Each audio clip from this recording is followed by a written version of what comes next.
ಆತ್ಮೀಯ ವಿದ್ಯಾರ್ಥಿಗಳೇ, ತಮ್ಮೆಲ್ಲರಿಗೂ ಸಾಯಂಕಾಲದ ನಮಸ್ಕಾರಗಳನ್ನು ತಿಳಿಸುತ್ತಾ, ಈಗಾಗಲೇ ತಮಗಾಗಿ SSLC ವಿದ್ಯಾರ್ಥಿಗಳ ಒಂದು ಫಲಿತಾಂಶ ಸುಧಾರಣೆಗಾಗಿ ಸರ್ ಸಿ ವಿ ರಾಮನ್ ಪದವಿ ಪೂರ್ವ ಮಹಾವಿದ್ಯಾಲಯದ ವತಿಯಿಂದ ಈಗಾಗಲೇ ಉಚಿತ ಆನ್ಲೈನ್ ತರಗತಿಗಳು ಯಶಸ್ವಿಯಾಗಿ ಮೂಡಿ ಬರ್ತಾ ಇವೆ.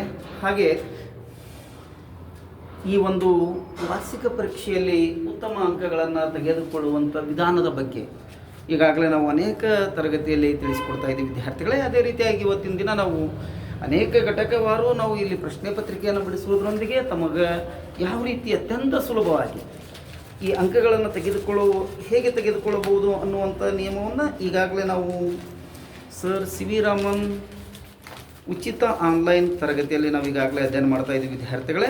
ಈಗ ತಮಗಾಗಿ ನಾವು ಒಂದು ಮುಂದಿನ ತರಗತಿಯನ್ನು ತೆಗೆದುಕೊಳ್ಳೋಣ ವಿದ್ಯಾರ್ಥಿಗಳು. ಈಗಾಗಲೇ ಇಂದಿನ ತರಗತಿಯಲ್ಲಿ ತ್ರಿಭುಜಗಳಿಗೆ ಸಂಬಂಧಿಸಿದಂತೆ ಕೆಲವು ಪ್ರಶ್ನೆಗಳನ್ನು ನಾವು ತೆಗೆದುಕೊಂಡಿದ್ವಿ ವಿದ್ಯಾರ್ಥಿಗಳೇ. ಅದೇ ರೀತಿಯಾಗಿ ನೀವು ಪ್ರಮೇಯಗಳನ್ನು ಯಾವ ರೀತಿ ಬರೆಯುವಂಥದ್ದು ವಿಧಾನವನ್ನು ಕೂಡ ನಾವು ಈಗಾಗಲೇ ಇಂದಿನ ತರಗತಿಯಲ್ಲಿ ತಿಳಿಸಿಕೊಟ್ಟಿರುವಂತೆ ಇವತ್ತು ನಾವು ಬಹಳಷ್ಟು ಪ್ರಮುಖವಾಗಿರುವಂಥದ್ದು. ಕಾರಣ ಅಂತಂದರೆ ಇನ್ನೇನು ಕೆಲವೇ ದಿನಗಳಲ್ಲಿ ನಿಮ್ಮ ವಾರ್ಷಿಕ ಪರೀಕ್ಷೆಯು ಬಹಳಷ್ಟು ಸಮೀಪಿಸುವುದರಿಂದ ಯಾವ ರೀತಿಯಾದಂತಹ ಅಧ್ಯಯನದ ಮಾರ್ಗವನ್ನು ತೆಗೆದುಕೊಂಡ್ರೆ ನೀವು ಸ್ಕೋರ್ ಆಗಬಹುದು ಅನ್ನುವಂಥ ಕೆಲವು ವಿಧಾನವನ್ನು ಇವತ್ತಿನ ದಿನ ನಾವು ಇಲ್ಲಿ ಡಿಸ್ಕಸ್ ಮಾಡೋದ್ರೊಂದಿಗೆ ನಾವು ಮುಂದಿನ ತರಗತಿಗೆ ಹೋಗೋಣ, ಮುಂದಿನ ಒಂದು ಘಟಕಕ್ಕೆ ಹೋಗೋಣ ವಿದ್ಯಾರ್ಥಿಗಳೇ. ಅದಕ್ಕಿಂತ ಪೂರ್ವದಲ್ಲಿ ಇನ್ನು ಉಳಿದಂತಹ ಸುಮಾರು 68ರಿಂದ 70 ದಿನಗಳು ಏನು ಉಳಿದಿವೆ, ಆ ದಿನಗಳನ್ನು ಅತ್ಯಂತ ನಾವು ಯಾವುದೇ ಭಯಭೀತರಾಗದೆ ಈಗಾಗಲೇ ನಾವು ಈ ಒಂದು ಆನ್ಲೈನ್ ತರಗತಿಯಲ್ಲಿ ತಿಳಿಸಿಕೊಡುವಂತೆ ತಮಗೆ ಸುಲಭವಾಗಿ ಯಾವ ರೀತಿ ಅಂಕಗಳನ್ನು ತೆಗೆದುಕೊಳ್ಬೋದು ಅನ್ನೋದನ್ನು ವಿದ್ಯಾರ್ಥಿಗಳೇ ಈಗಾಗಲೇ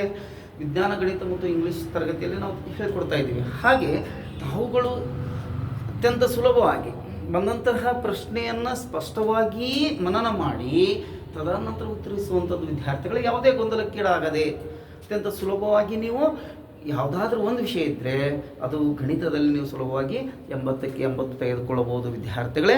ಅಂದಾಗ ಈ ಒಂದು ಉಚಿತ ತರಗತಿಗಳಿಗೆ ನೀವು ಜಾಯ್ನ್ ಆಗಿರುವುದು ಅಥವಾ ಸಬ್ಸ್ಕ್ರೈಬ್ ಮಾಡಿರೋದಕ್ಕೆ ಒಂದು ಸಾರ್ಥಕತೆ ಉಂಟಾಗುತ್ತೆ ಅನ್ನುವಂಥ ಒಂದು ಮಾಹಿತಿಯೊಂದಿಗೆ ವಿದ್ಯಾರ್ಥಿಗಳೇ, ಇನ್ನು ಉಳಿದಂಥ ದಿನಗಳಲ್ಲಿ ಪ್ರತಿದಿನವೂ ಕೂಡ ನಾವು ಗಣಿತ ವಿಷಯಕ್ಕೆ ಒಂದು ಸಮಯವನ್ನು ನಿಗದಿಪಡಿಸಿದಾಗ ಮಾತ್ರ ನಾವು ಈ ಒಂದು ಗಣಿತ ವಿಷಯದಲ್ಲಿ 80ಕ್ಕೆ 80 ಸುಲಭವಾಗಿ ತೆಗೆದುಕೊಳ್ಳುವಂಥದ್ದು ವಿದ್ಯಾರ್ಥಿಗಳೇ. ಈಗಾಗಲೇ ನಾವು ಅನೇಕ ಘಟಕಗಳನ್ನು ನೋಡಿದಾಗ ನಮ್ಮಲ್ಲಿ ಬರುವಂಥ ಈಗಾಗಲೇ ಪರೀಕ್ಷಾ ಮಂಡಳಿಯವರು ಬಿಡುಗಡೆ ಮಾಡಿದಂತಹ ಏನು 4 ಮಾದರಿ ಪ್ರಶ್ನೆ ಪತ್ರಿಕೆಗಳಿವೆ. ಆ 4 ಮಾದರಿಯ ಪ್ರಶ್ನೆ ಪತ್ರಿಕೆಗಳನ್ನು ನಾವು ಹಂತ ಹಂತವಾಗಿ ಘಟಕವಾರು ನಾವು ವಿಶ್ಲೇಷಿಸುತ್ತಾ ಬಂದಾಗ ನಾವು ಘಟಕವಾರು ಹೇಗೆ ನಮಗೆ ಅಂಕಗಳನ್ನು ವಿಭಾಗಿಸ್ತಾನೆ, ತದನಂತರ ಯಾವ ರೀತಿ ಬರೆದ್ರೆ ನಮಗೆ ಅದನ್ನು ಅಂಕಗಳನ್ನು ಸುಲಭವಾಗಿ ತೆಗೆದುಕೊಳ್ಳುವಂಥದ್ದು ವಿದ್ಯಾರ್ಥಿಗಳೇ. ಮತ್ತು ಸ್ಪಷ್ಟವಾದ ಬರವಣಿಗೆ, ಯಾವುದೇ ಗೊಂದಲಕ್ಕೀಡಾಗದೆ ಸ್ಪಷ್ಟವಾಗಿ ಬರೆದಾಗ ನಮಗೆ ಸುಲಭವಾಗಿ 80ಕ್ಕೆ 80 ತೆಗೆದುಕೊಳ್ಳುವಂಥದ್ದು ಇದರಲ್ಲಿ ಯಾವುದೇ ಸಂದೇಹವಿಲ್ಲ. ಹಾಗಾಗಿ ವಿದ್ಯಾರ್ಥಿಗಳೇ, ನಾವು ಮೊದಲೇ ಈಗಾಗಲೇ ಘಟಕಗಳ ವಾರು ನೋಡ್ಕೊಂಡು ಬಂದಾಗ ವಿದ್ಯಾರ್ಥಿಗಳೇ ಸುಲಭವಾಗಿ 4 ಮಾದರಿ ಪ್ರಶ್ನೆ ಪತ್ರಿಕೆಗಳನ್ನು ನಾವು ನೋಡ್ತಾ ಇದ್ದೀವಿ. ಈ ಹಿಂದಿನ ತರಗತಿಯಲ್ಲಿ ನಾವು ತ್ರಿಭುಜದ ಮೇಲೆ ನೋಡಿದ್ವಿ ಪ್ರಮೇಯಗಳು. ಒಂದು ತೇಲ್ಸ್ನ ಪ್ರಮೇಯವನ್ನು ನೋಡಿದ್ವಿ. ಒಂದು ತ್ರಿಭುಜದ ಒಂದು ಭಾಗಕ್ಕೆ ಸಮಾಂತರವಾಗಿ ಸರಳ ರೇಖೆಯನ್ನು ಎಳೆದಾಗ ಉಳಿದೆರಡು ಭಾಗಗಳನ್ನು ಸಮಾನುಪಾತದಲ್ಲಿ ಭಾಗಿಸುತ್ತೆ. ಹಾಗೆ ಕೋನ ನಿರ್ಧಾರಕ ಬಾಕೋಬ ಖೋಬಾಕೋ ಬರೆಯುವಂಥದ್ದು ಅಥವಾ ಬಾಹು ಸಿದ್ಧಾಂತದ ಮೇಲೆ ನಾವು ಈಗಾಗಲೇ ಯಾವ ರೀತಿ ಅಂಕಗಳನ್ನು ತೆಗೆದುಕೊಳ್ಳಬಹುದು ಅನ್ನೋದನ್ನು ನೋಡಿದ್ದೀವಿ ವಿದ್ಯಾರ್ಥಿಗಳೇ. ಇನ್ನು ನಾವು ನೇರವಾಗಿ ಇಲ್ಲಿ ನಿರ್ದೇಶಾಂಕ ರೇಖಾಗಣಿತದ ಬಗ್ಗೆ ನಾವು ಇವತ್ತಿಲ್ಲಿ ಅಧ್ಯಯನ ಮಾಡೋಣ ವಿದ್ಯಾರ್ಥಿಗಳೇ. ನಿರ್ದೇಶಾಂಕ ರೇಖಾಗಣಿತ ಮೊದಲು ನಾವು ಹೇಳೋದಂದರೆ ಕೋಆರ್ಡಿನೇಟ್ ಜಾಮೆಟ್ರಿ ಅಂತ ಹೇಳ್ತೀವಿ. 2 ನಿರ್ದಿಷ್ಟ ಬಿಂದುಗಳ ಅಳತೆಯನ್ನು ನಿಖರವಾಗಿ ಗುರುತಿಸುವಂತಹದ್ದು ವಿದ್ಯಾರ್ಥಿಗಳೇ. ಈಗಾಗಲೇ ಅತ್ಯಂತ ಸುಲಭವಾಗಿ ಈ ಅಂಕದಲ್ಲಿ ಸುಮಾರು ಈ ಘಟಕದಲ್ಲಿ 1 ಅಂಕದ ಒಂದು ಪ್ರಶ್ನೆ ಮತ್ತು 2 ಅಂಕದ ಒಂದು ಪ್ರಶ್ನೆ ಮತ್ತು 3 ಅಂಕದ ಒಂದು ಪ್ರಶ್ನೆ, ಒಟ್ಟಾರೆಯಾಗಿ 6 ಅಂಕಗಳನ್ನು ತೆಗೆದುಕೊಳ್ಳುವಂಥದ್ದು. ಈಗಾಗಲೇ ತ್ರಿಭುಜದಲ್ಲಿ ನಾವು ಯಾವ ರೀತಿಯಾಗಿ 9 ಅಂಕಗಳನ್ನು ತೆಗೆದುಕೊಳ್ಳಬಹುದು ಅನ್ನೋದನ್ನು ನಾವು ಈಗಾಗಲೇ ಅಧ್ಯಯನ ಮಾಡಿದ್ವಿ ವಿದ್ಯಾರ್ಥಿಗಳೇ. ಅದರಲ್ಲಿ ಸ್ವಲ್ಪ ತಾಂತ್ರಿಕವಾಗಿ ನಾವು ಅಧ್ಯಯನ ಮಾಡಿದಾಗ ನಮಗೆ ಅತ್ಯಂತ ಸುಲಭವಾಗಿ ಮಾಹಿತಿ ದೊರೆತಿದೆ. ಹಾಗಾಗಿ ವಿದ್ಯಾರ್ಥಿಗಳೇ, ಇವತ್ತಿನ ದಿನ ನಾವು ನೇರವಾಗಿ ಈ ಒಂದು ಅಧ್ಯಯನಕ್ಕೆ ಬರುವುದಾದರೆ ಇಲ್ಲಿ ಪ್ರಮುಖವಾಗಿ ನಮಗೆ ಬರುವಂತಹ ಸೂತ್ರಗಳನ್ನು ನಾವು ಬಹಳಷ್ಟು ಮನನ ಮಾಡ್ಕೋಬೇಕು ವಿದ್ಯಾರ್ಥಿಗಳೇ.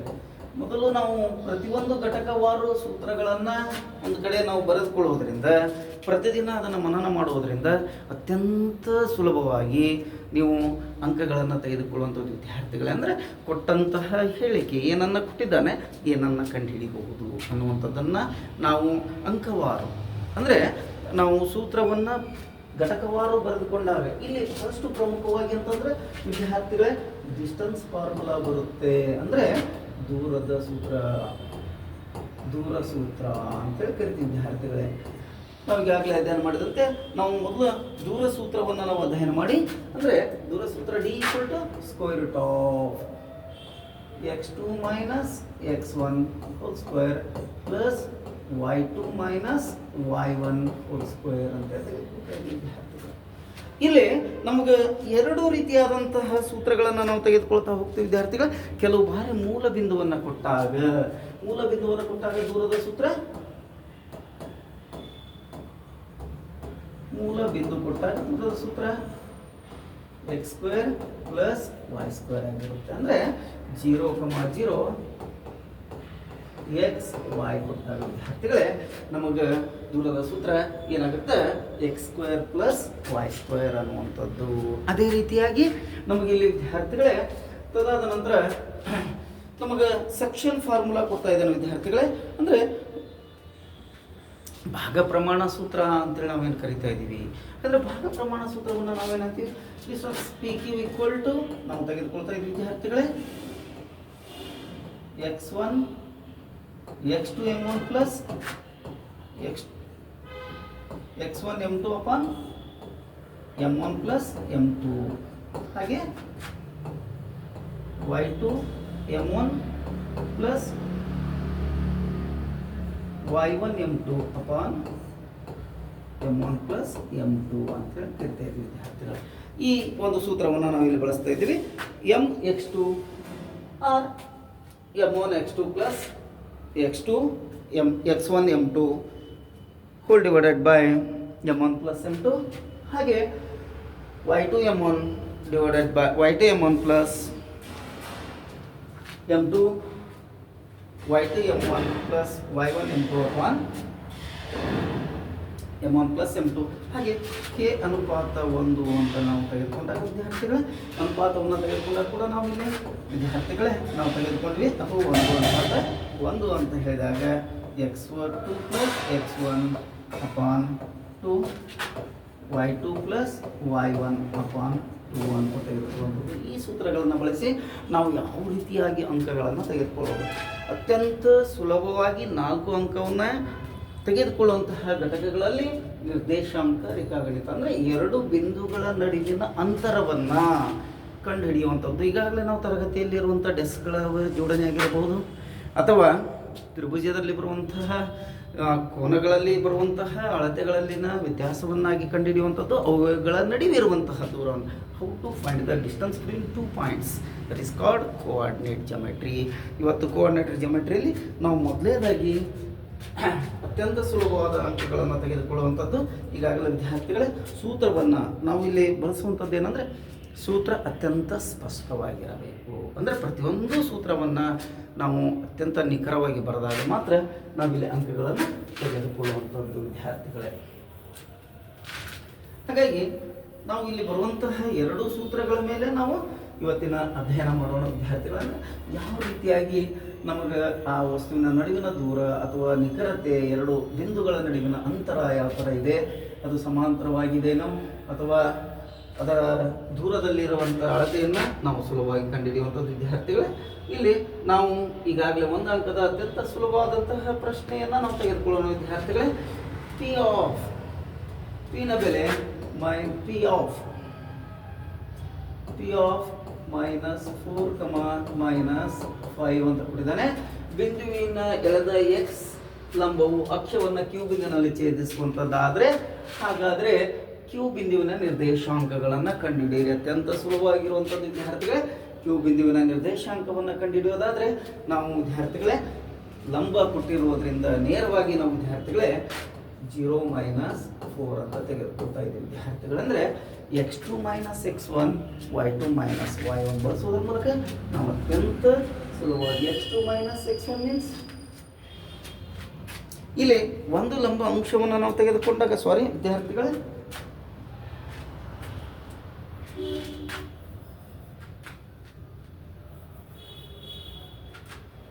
ನಾವು ಇಲ್ಲಿ ಸುಲಭವಾಗಿ ಎಕ್ಸ್ ಅಂಶವನ್ನು ಕೊಟ್ಟಾಗ ಅಂದರೆ ವಾಯ್ನ ಬೆಲೆಯನ್ನು ತೆಗೆದುಕೊಂಡು ನಾವು ಸೊನ್ನೆಯನ್ನು ತೆಗೆದುಕೊಂಡಾಗ ವಿದ್ಯಾರ್ಥಿಗಳು ಇಲ್ಲಿ ಕೊಟ್ಟಂತಹ -4,0 ಆಗಿ ನಾವು ಕಂಡುಹಿಡಿಯುವಂಥದ್ದು ಅಂದರೆ ಇಲ್ಲಿ ಕೊಟ್ಟಿರುವಂತಹ ಹೇಳಿಕೆಯಲ್ಲಿ P ಆಫ್ -4,5 ಬಿಂದುವಿನಿಂದ ಎಳೆದ ಲಂಬ ಅಕ್ಷವನ್ನು ಕ್ಯೂ ಬಿಂದುವಿನಲ್ಲಿ ಛೇದಿಸುತ್ತೆ. ಹಾಗಾದರೆ ಕ್ಯೂ ಬಿಂದುವಿನ ನಿರ್ದೇಶಾಂಕಗಳು ಏನಾಗಿರುತ್ತೆ ಅಂತ ಕೇಳ್ತಾರೆ.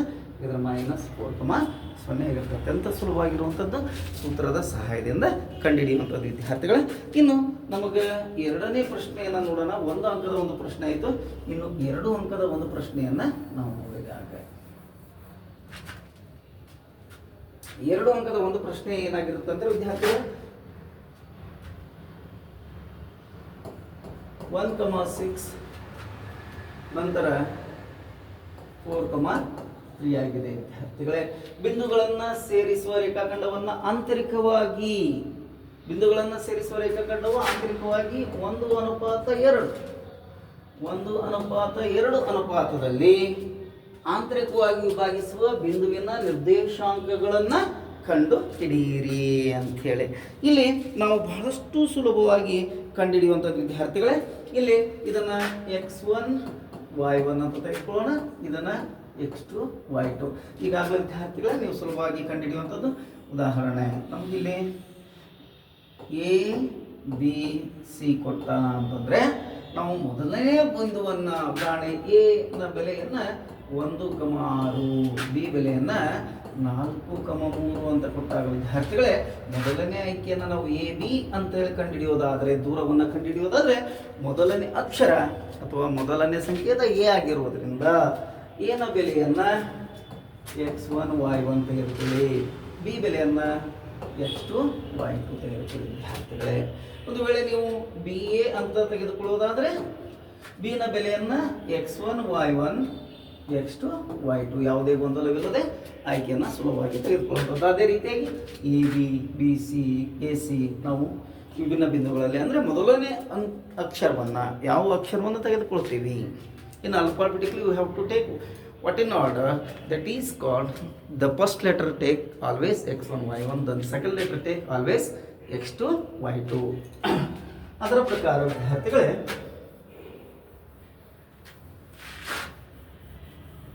ನಾವಿಲ್ಲಿ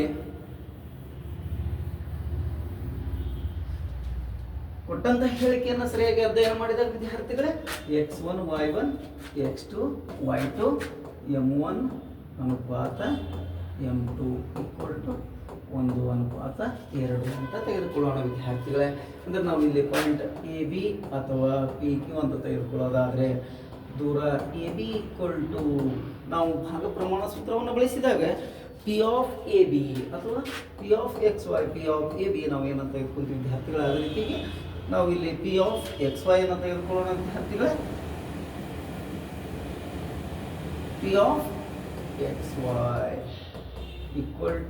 ಈಗಾಗಲೇ ನಾನು ಹೇಳಿದಂತೆ ವಿದ್ಯಾರ್ಥಿಗಳೇ m1 x2 ಸೂತ್ರವನ್ನು ಬಳಸಿ ಅಂದರೆ ಸೆಕ್ಷನ್ ಫಾರ್ಮುಲಾ ಏನಾಗುತ್ತೆ ವಿದ್ಯಾರ್ಥಿಗಳೇ m1 x2 plus m2 x1 divided by m1 plus m2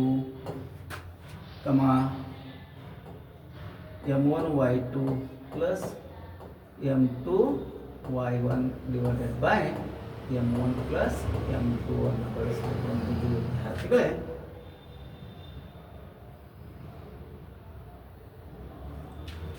ನಂತರದಲ್ಲಿ ಇಲ್ಲಿ ಈಗಾಗಲೇ ನಮಗೆ ತಿಳಿದಂತೆ ಇಲ್ಲಿ P of XY equal to P of X, Y equal to m1 ವಿದ್ಯಾರ್ಥಿಗಳೇ 1 ಇಂಟು x2 ನ ಬೆಲೆ 4 ಪ್ಲಸ್ m2 ಬೆಲೆ ವಿದ್ಯಾರ್ಥಿಗಳೇ 2 ಇಂಟು y1 x1 ನ ಬೆಲೆ 1 ಅಪಾನ್ 1 ಪ್ಲಸ್ 2 ಹಾಗೆ ವಿದ್ಯಾರ್ಥಿಗಳೇ m1 1 ಗುಂಡ್ಲೆ y2ನ ಬೆಲೆ ವಿದ್ಯಾರ್ಥಿಗಳೇ 3 ಪ್ಲಸ್ 2 ಇಂಟು 6 ಅಪಾನ್ 1 ಪ್ಲಸ್ 2 ಅಂತ ತೆಗೆದುಕೊಳ್ತಾ ಇದ್ದೀವಿ ವಿದ್ಯಾರ್ಥಿ. ಹಾಗೆ ನಾವು ತೆಗೆದುಕೊಂಡಾಗ 1 plus 4 equal to 1 into 4 equal to 4 plus 2 plus 1 equal to 2 upon 1 plus 2 equal to 3. ಹಾಗೆ 3 1 ಜ 3 ಪ್ಲಸ್ 2 6 ಜ 12 ಅಪಾನ್ 3 ಆಗುತ್ತೆ ವಿದ್ಯಾರ್ಥಿಗಳೇ. ಇದಾದ ನಂತರ ನಾವು ಇಲ್ಲಿ ತೆಗೆದುಕೊಂಡಂತೆ 4 ಪ್ಲಸ್ 2 6 ಅಪಾನ್ 3 12 ಪ್ಲಸ್ 3 15 ಅಪಾನ್ 3 ಆಗುತ್ತೆ ವಿದ್ಯಾರ್ಥಿಗಳೇ. ನೇರವಾಗಿ 3 ಒಂದೇ 3 ಎಳ್ಳೆ 3 ಒಂದೇ 3 ಆಗಿದೆ. ಅಂದರೆ ನಮಗೆ 2,5 ಇಲ್ಲಿ ಈ ಟಿ ಆಫ್ ಎಕ್ಸ್ ವೈನ ಬೆಲೆ ನಮಗೆ ದೊರೀತಾ ಇದೆ. ಅಂದರೆ ವಿದ್ಯಾರ್ಥಿಗಳೇ ನಾವು ಏನು ಮಾಡೋದು ಅಂತಂದರೆ ಬಹಳಷ್ಟು ಸುಲಭವಾಗಿ ಕೊಟ್ಟಂತಹ ಹೇಳಿಕೆಯನ್ನು ಈಗ 2 ಅಂಕದ ಸುಲಭವಾಗಿ ತೆಗೆದುಕೊಳ್ಳುವಂಥದ್ದು ಭಾಗ ಪ್ರಮಾಣ ಸೂತ್ರವನ್ನು ಯಾವ ರೀತಿ ಹಚ್ತಾ ಇದ್ದೀವಿ. ಎ ಮತ್ತು ಬಿ ಬೆಲೆಯನ್ನು ಕೊಟ್ಟಾಗ ಅಥವಾ ಎಕ್ಸ್ ಅಥವಾ ವೈ ಬೆಲೆಯನ್ನು ಕೊಟ್ಟಾಗ ಇಲ್ಲಿ ಅವುಗಳ ಅನುಪಾತವನ್ನು ಕೂಡ ಕೊಟ್ಟಿದ್ದಾನೆ ವಿದ್ಯಾರ್ಥಿಗಳೇ. ಅವುಗಳ ಅನುಪಾತವು m1 ಅನುಪಾತ m2 ಈಕ್ವಲ್ ಟು 1 ಅನುಪಾತ 2 ಅಂತ ತೆಗೆದುಕೊಂಡಾಗ T of x y is equal to ಅಥವಾ ಭಾಗ ಪ್ರಮಾಣ ಸೂತ್ರ equal to m1 x2 plus m2 x1 divided by m1 m2 ಹಾಗೆ m1 y2 plus m2 y1 divided by m1 m2 ಅನ್ನು ತೆಗೆದುಕೊಂಡಾಗ ಅದರ ಬೆಲೆಯನ್ನು m ಬೆಲೆ ಈಗಾಗಲೇ ನಮ್ಗೆ 1 ನಾವು ಬೆಲೆಯನ್ನು ಹಾಕ್ತಾ ಇದ್ದೀವಿ. x2ನ ಬೆಲೆಯನ್ನು ಈಗಾಗಲೇ ನಾವು ಕಂಡುಹಿಡಿದಂತೆ 4 ಆಗ್ತಾ ಇದ್ದೀವಿ ವಿದ್ಯಾರ್ಥಿಗಳೇ. ಪ್ಲಸ್ 2 m2 ಬೆಲೆ 2 ನೆಕ್ಸ್ಟ್ x1 ಬೆಲೆ 1 ಆಗಿದೆ ವಿದ್ಯಾರ್ಥಿಗಳೇ. Upon m1 plus m2 1 plus 2 1 into 3 plus 2 into 6 ಅಂತ ತೆಗೆದುಕೊಳ್ತಾ ಇದ್ದೀವಿ. 1 4 4 2 1 2 ವಿದ್ಯಾರ್ಥಿಗಳೇ. ಅಪಾನ್ 2 ಪ್ಲಸ್ 1 3 1 3 3 2 ಪ್ಲಸ್ 6 2 6 12 ಆಗುತ್ತೆ ವಿದ್ಯಾರ್ಥಿಗಳೇ. 4 6 4 ಪ್ಲಸ್ 2 6 ಆಗುತ್ತೆ. 3 ಪ್ಲಸ್ 12 15 3 1 3 3 1 2,5 ಆ ಒಂದು ಬಿಂದುವಿನ ನಿರ್ದೇಶಾಂಕ ಅಥವಾ ಆ ಬಿಂದುವಿನ ವಿಭಾಗಿಸುವ ಆಂತರಿಕ ವಿಭಾಗಿಸುವ ನಿರ್ದೇಶಾಂಕಗಳನ್ನು ಕಂಡು ಹಿಡಿಯಿರಿ ಅಂತ ಹೇಳ್ತಾ ಇದ್ದಾರೆ ವಿದ್ಯಾರ್ಥಿಗಳೇ. ಹಾಗೆ ನಾವು ಇಲ್ಲಿ ಮುಂದಿನ ಪ್ರಶ್ನೆಗೆ ಹೋಗೋಣ.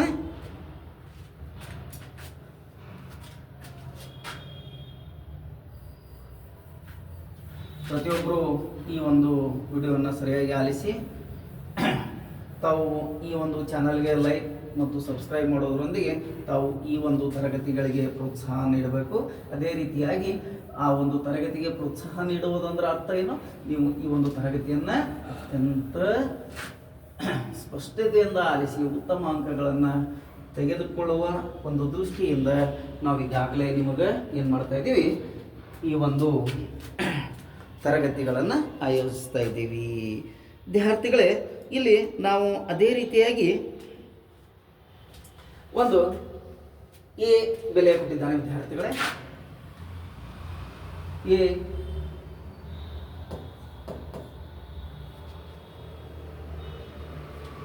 ಎ ಬೆಲೆ 3,0, ಬಿ ಬೆಲೆ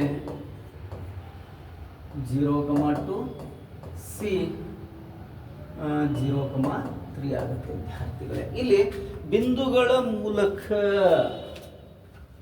ಹಾದು ಹೋಗುವ ವೃತ್ತದ ಕೇಂದ್ರ ಬಿಂದುವಿನ ನಿರ್ದೇಶಾಂಕಗಳನ್ನು ಕಂಡುಹಿಡಿಯಿರಿ ಅಂತ ಹೇಳ್ತಾರೆ. ವೃತ್ತದ ಮೂಲಕ ಹಾದು ಹೋಗುವ ಅಂದ್ರೆ ವಿದ್ಯಾರ್ಥಿಗಳೇ ನಾವು ಒಂದು ವೃತ್ತವನ್ನು ಪರಿಗಣನೆ ತೆಗೆದುಕೊಳ್ಳೋಣ. ವೃತ್ತವನ್ನು ತೆಗೆದುಕೊಂಡು ಇಲ್ಲಿ ನಾವು ವಿದ್ಯಾರ್ಥಿಗಳೇ ಕೇಂದ್ರವನ್ನು ಓ ಅಂದಾಗ ಓ ಎ, ಓ ಬಿ ಮತ್ತು ಓ ಸಿ ಅಂತ ತೆಗೆದುಕೊಳ್ಳೋಣ ವಿದ್ಯಾರ್ಥಿಗಳೇ. ಓ ಎ, ಓ ಬಿ ಮತ್ತು ಓ ಸಿ ಅಂತ ತೆಗೆದುಕೊಳ್ಳೋಣ ವಿದ್ಯಾರ್ಥಿಗಳೇ. ಇಲ್ಲಿ ನಮಗೆ ಮೊದಲನೇದಾಗಿ ವಿದ್ಯಾರ್ಥಿಗಳೇ ಕೇಂದ್ರದ ಮೂಲಕ ಹಾದು ಹೋಗುವ ಅಂದ್ರೆ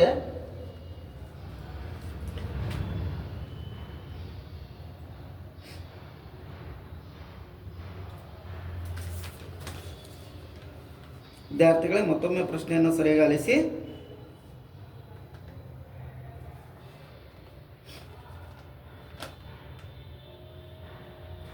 ವಿದ್ಯಾರ್ಥಿಗಳೇ ಪ್ರಶ್ನೆಯನ್ನು ಸರಿಯಾಗಿ ಆಲಿಸಿದಾಗ ಇಲ್ಲಿ ಎನ ಬೆಲೆ 3,0, 0,2 0,3 ಆಗುತ್ತೆ. ಇದನ್ನು ನಾವು ಏನು ಮಾಡೋಣ ವಿದ್ಯಾರ್ಥಿಗಳ ಎಕ್ಸ್ ವೈ ಅಂತ ತೆಗೆದುಕೊಳ್ಳೋಣ. ಹಾಗಾದರೆ ಎಕ್ಸ್ ವೈ ಅಂತ ತೆಗೆದುಕೊಂಡ ವಿದ್ಯಾರ್ಥಿಗಳೇ ಓ ಎ ಬೆಲೆಯನ್ನು ಕಂಡುಹಿಡಿಯೋಣ. ಓ ಎ ಅಂದರೆ x1 y1 ಇದನ್ನು x2 y2 ಅಂತ ತೆಗೆದುಕೊಳ್ಳೋಣ ವಿದ್ಯಾರ್ಥಿಗಳೇ. ಓ ಎ ಅಂದಾಗ x2 minus x1 hole square plus y2 minus y1 whole square ಅಂತ ತೆಗೆದುಕೊಳ್ಳೋಣ ವಿದ್ಯಾರ್ಥಿಗಳೇ. x2 minus x1 whole square ಅಂತ ತೆಗೆದುಕೊಂಡಾಗ ಓ ಎ ವಿದ್ಯಾರ್ಥಿಗಳೇ x1 y1 x2 y2 ಅಂತ ತೆಗೆದುಕೊಳ್ಳೋಣ.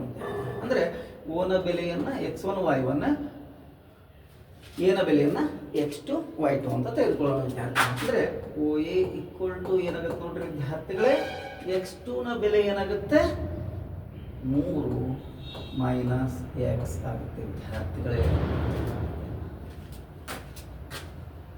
3 ಮೈನಸ್ ಎಕ್ಸ್ ಹೋಲ್ ಸ್ಕ್ವೇರ್ ಆಗುತ್ತೆ ವಿದ್ಯಾರ್ಥಿಗಳೇ.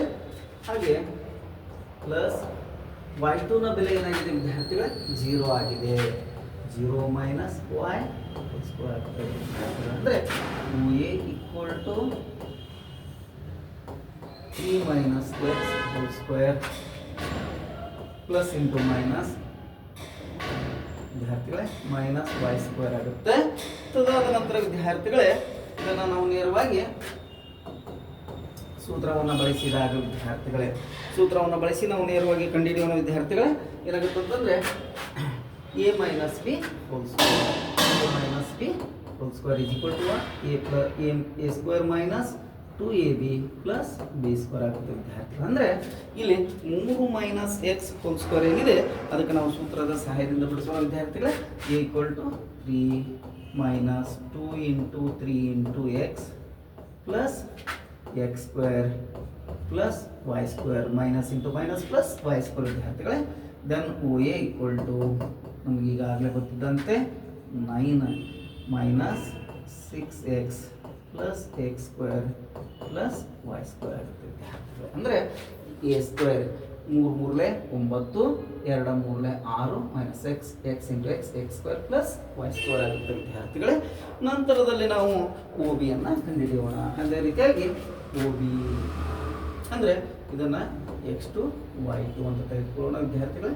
ಇದನ್ನು x1 y1 ಅಂದರೆ ಇಲ್ಲಿ ಏನು ನಮ್ಮ ಪ್ರಶ್ನೆ ಹೇಳ್ತಾ ಇದ್ದೇನೆ, a is equal to 3,0, b is equal to 0,2, 0,2, c equal to 0,3 ಬಿಂದುಗಳ ಮೂಲಕ ಹಾದು ಹೋಗುವ ವೃತ್ತದ ಕೇಂದ್ರ ಬಿಂದುವಿನ ನಿರ್ದೇಶಾಂಕಗಳನ್ನು ಕಂಡುಹಿಡಿಯಿರಿ ಅಂತ ಹೇಳ್ತಾ ಇದ್ದಾನೆ.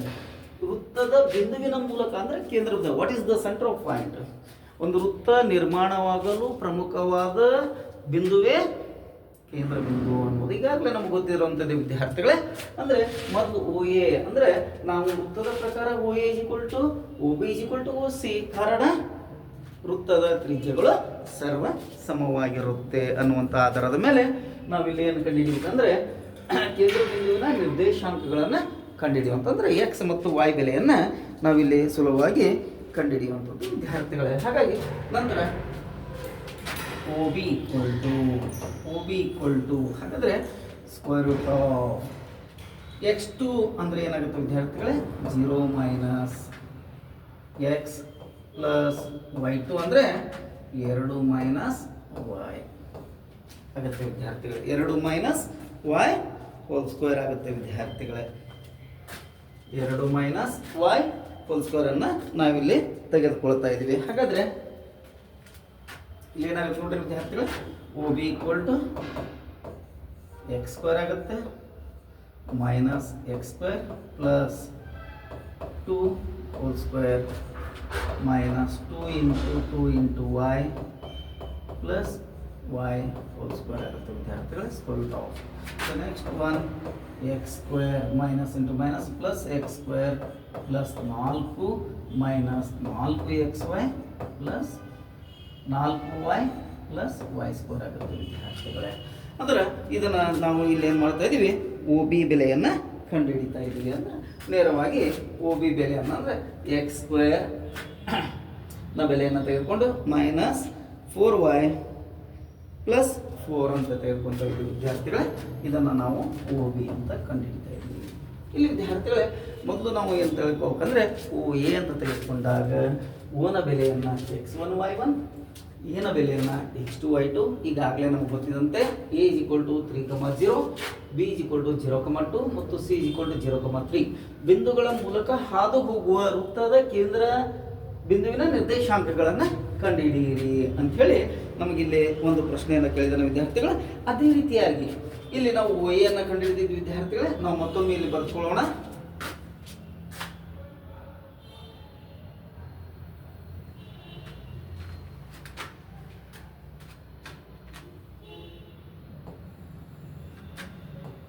ಓ ಎ ಈಗಾಗಲೇ ಕಂಡುಹಿಡಿದಂತೆ ವಿದ್ಯಾರ್ಥಿಗಳೇ, ಓ ಎ x² + y²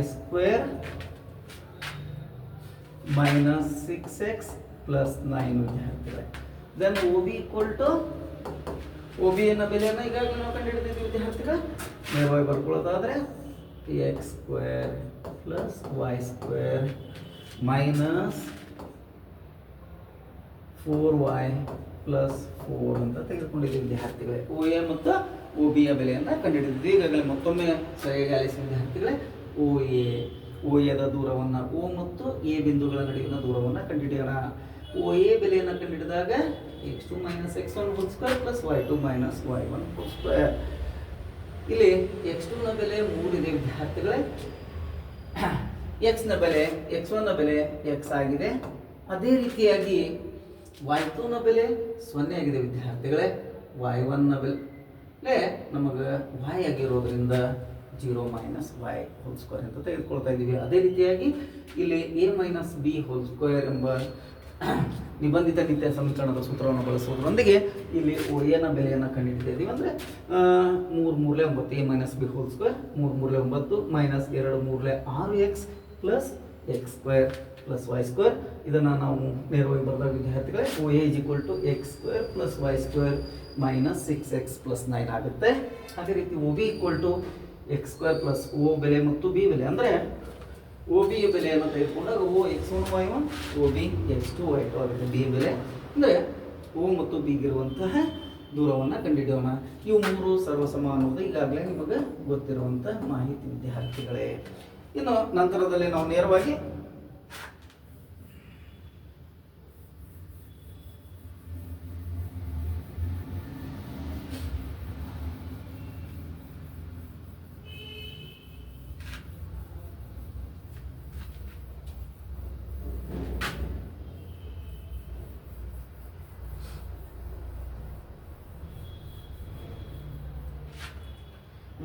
ವಿದ್ಯಾರ್ಥಿಗಳೇ ಓ ಸಿ ಕಂಡುಹಿಡಿಯೋಣ.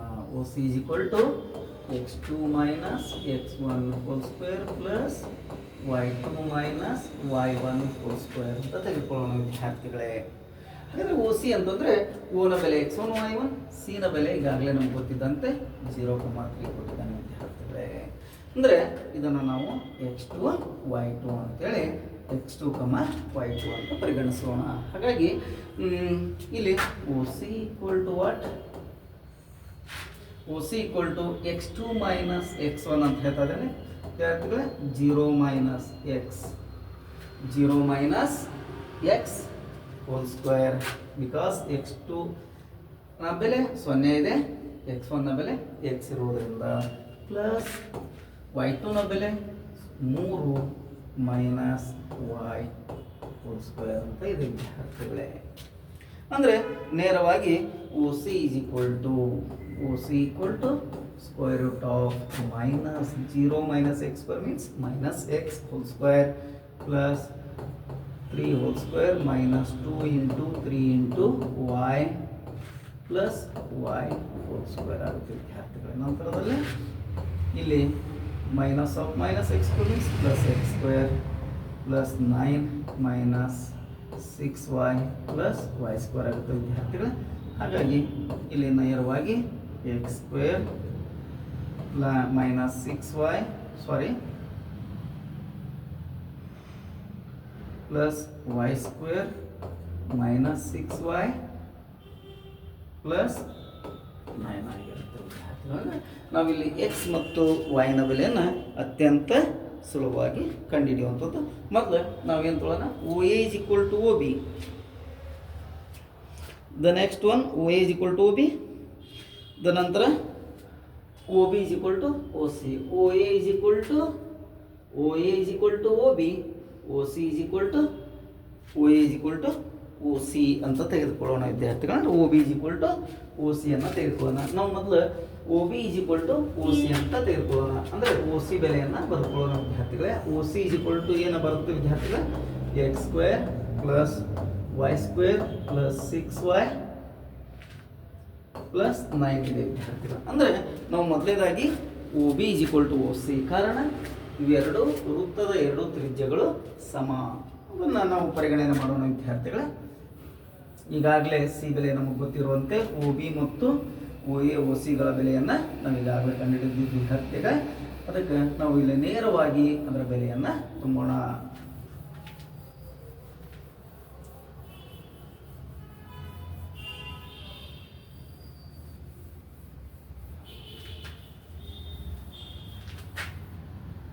ಇಲ್ಲಿ ವಿದ್ಯಾರ್ಥಿಗಳೇ O B is equal to O C or O A is equal to O B ಅನ್ನು ತೆಗೆದುಕೊಳ್ಳೋಣ ವಿದ್ಯಾರ್ಥಿಗಳೇ. ಕಾರಣ ವೃತ್ತದ ತ್ರಿಜ್ಯಗಳು ಸಮ. ಅಂದರೆ ವೃತ್ತದಿಂದ ಕೇಂದ್ರದಿಂದ ಪರಿಧಿಯೇ ಯಾವುದಾದ್ರೂ ಒಂದು ಬಿಂದುವಿಗೆ ಸೇರಿಸುವ ರೇಖೆಯನ್ನು ನಾವು ಈಗೇನು ತ್ರಿಜ್ಯ ಅಂತ ಇದ್ದೀವಿ, ವೃತ್ತದ ಎರಡೂ ತ್ರಿಜ್ಯಗಳ ಅಳತೆ, ಎಲ್ಲ ತ್ರಿಜ್ಯದ ಅಳತೆಗಳು ಸಮವಾಗಿರುತ್ತೆ ಅನ್ನುವಂಥ ಆಧಾರದ ಮೇಲೆ O A is equal to O ಬಿಯನ್ನು ಕಂಡುಹಿಡಿಯೋಣ. ಓ ಎನ ಬೆಲೆಯನ್ನು ಈಗಾಗಲೇ ನಾವು ಕಂಡುಹಿಡಿದಂತೆ ವಿದ್ಯಾರ್ಥಿಗಳೇ, X square plus Y square minus 6x plus 9 ವಿದ್ಯಾರ್ಥಿಗಳೇ ಈಕ್ವಲ್ ಟು ಓ ಬಿಯನ್ನು ಕಂಡುಹಿಡಿಯೋದಾದ್ರೆ O B is equal to square root of X square plus Y square minus 4y plus 9 ಅಂತ ತೆಗೆದುಕೊಂಡಿದ್ದೀವಿ ವಿದ್ಯಾರ್ಥಿಗಳೇ. ಅಂದರೆ ಇಲ್ಲಿ ನಾವು ನೇರವಾಗಿ ಒಂದು ಬೆಲೆಯನ್ನು ಸುಲಭವಾಗಿ ಕಂಡುಹಿಡಿಯುವಂಥದ್ದು. ಇಲ್ಲಿ ವಿದ್ಯಾರ್ಥಿಗಳೇ ನಂತರ ಈ ಸ್ಕ್ವೇರ್ ರೂಟ್ ಎರಡೂ ಭಾಗದಲ್ಲಿ ವರ್ಗಮೂಲ ಇರೋದ್ರಿಂದ ನೇರವಾಗಿ ವರ್ಗಮೂಲವನ್ನು ಕ್ಯಾನ್ಸಲ್ ಮಾಡೋಣ ವಿದ್ಯಾರ್ಥಿಗಳೇ. ಕ್ಯಾನ್ಸಲ್ ಮಾಡಿದಾಗ ನಮಗೆ ನೇರವಾಗಿ X square plus Y square minus 6x plus 9 ಬರ್ತಾ ಇದೆ ವಿದ್ಯಾರ್ಥಿಗಳೇ. That is equal to X square plus Y square minus 4y plus 9 ಬರ್ತಾ ಇದೆ ವಿದ್ಯಾರ್ಥಿಗಳೇ. ಅಂದರೆ ಇಲ್ಲಿ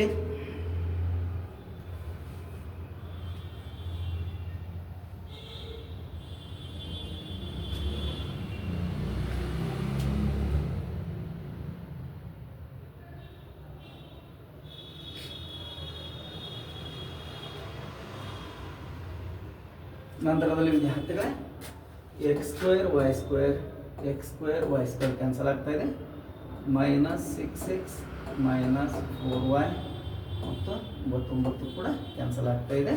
ಇಲ್ಲಿ minus 6x equal to minus 4y ಆಗುತ್ತೆ ವಿದ್ಯಾರ್ಥಿಗಳೇ. ಮೈನಸ್ ಮೈನಸ್ ತೆಗೆಯೋಣ, 6x ಈಕ್ವಲ್ ಟು 4y ಅಂತ ತೆಗೆದುಕೊಳ್ಳೋಣ ವಿದ್ಯಾರ್ಥಿಗಳು ಮೊದಲನೇದರಲ್ಲಿ. ಇನ್ನು ನಂತರದಲ್ಲಿ ನಾವು ಓ ಬಿ ಮತ್ತು ಓ ಸಿಗಳನ್ನು ಕಂಡುಹಿಡಿಯೋಣ. ಓ ಬಿ ಮತ್ತು ಓ ಸಿಯನ್ನು ಕಂಡುಹಿಡಿದಾಗ ನಮಗೆ ಒಂದು ಬೆಲೆ ದೊರೀತಾ ಇದೆ ವಿದ್ಯಾರ್ಥಿಗಳೇ. O B equal to O ಸಿಯನ್ನು ಕಂಡುಹಿಡಿಯೋಣ. ನಂತರದಲ್ಲಿ O B equal to O C ಕಂಡುಹಿಡಿದಾಗ ಏನಾಗುತ್ತೆ ವಿದ್ಯಾರ್ಥಿಗಳೇ, ನೇರವಾಗಿ X square plus Y square minus 4y plus 9 equal to X square plus Y square minus 6y plus 9 ಆಗುತ್ತೆ ವಿದ್ಯಾರ್ಥಿಗಳೇ. ಅಂದರೆ ಇಲ್ಲಿ ವಾಯಿನ ಬೆಲೆಯನ್ನು ನಾವು ಸುಲಭವಾಗಿ ಕಂಡುಹಿಡಿಯುವಂಥದ್ದು ವಿದ್ಯಾರ್ಥಿಗಳೇ. ಅಂದರೆ ಇದು ಪ್ಲಸ್ 6y ಇದೆ. ನಂತರದಲ್ಲಿ ವಿದ್ಯಾರ್ಥಿಗಳೇ ಎಕ್ಸ್ ಸ್ಕ್ವೇರ್ ವೈ ಸ್ಕ್ವೇರ್ ನೇರವಾಗಿ ತೆಗೆದಾಗ ವಿದ್ಯಾರ್ಥಿಗಳೇ minus 4y minus 6y plus 6y ಈ ಕಡೆ ಬಂದಾಗ ಮೈನಸ್ 6y ಆಗುತ್ತೆ ವಿದ್ಯಾರ್ಥಿಗಳೇ. ಇಸ್ ಈಕ್ವಲ್ ಟು ಇಲ್ಲಿ ವಿದ್ಯಾರ್ಥಿಗಳೇ ಒಂದು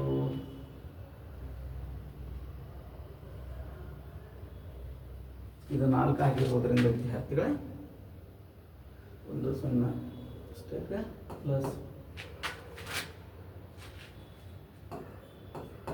4 ಆಗಿದೆ ವಿದ್ಯಾರ್ಥಿಗಳೇ. ಇಲ್ಲಿ ನಮಗೆ 4 ಮೈನಸ್ 9 ಆಗುತ್ತೆ ವಿದ್ಯಾರ್ಥಿಗಳೇ. ಪ್ಲಸ್ 9 ಆ ಕಡೆ ಹೋದಾಗ ಮೈನಸ್ 9, ಇದು 4 ಆಗಿರುತ್ತೆ ವಿದ್ಯಾರ್ಥಿಗಳೇ. ಈಗ ಮೈನಸ್ 10y ಈಕ್ವಲ್ ಟು 9ರಲ್ಲಿ 4 ಹೋದಾಗ ಮೈನಸ್ 5 ವಿದ್ಯಾರ್ಥಿಗಳೇ. y is equal to minus 5 minus 10 ಆಗುತ್ತೆ. ಮೈನಸ್ ಮೈನಸ್ ಕ್ಯಾನ್ಸಲ್, 5 ಒಂದೇ 5 ಎರಡೇ, y ಇಸ್ ಈಕ್ವಲ್ ಟು 2 ಆಗುತ್ತೆ. ಇದರಲ್ಲಿ ನಾವು ತುಂಬಿದಾಗ ವಿದ್ಯಾರ್ಥಿಗಳೇ 6x ಈಕ್ವಲ್ ಟು 4 ಇಂಟು 2 ಆಗುತ್ತೆ ವಿದ್ಯಾರ್ಥಿಗಳೇ. 6x ಈಕ್ವಲ್ ಟು 4 ಇಂಟು 2 ಆಗುತ್ತೆ. ನಂತರದಲ್ಲಿ x ಈಕ್ವಲ್ ಟು 8/6 ಆಗುತ್ತೆ ವಿದ್ಯಾರ್ಥಿಗಳೇ.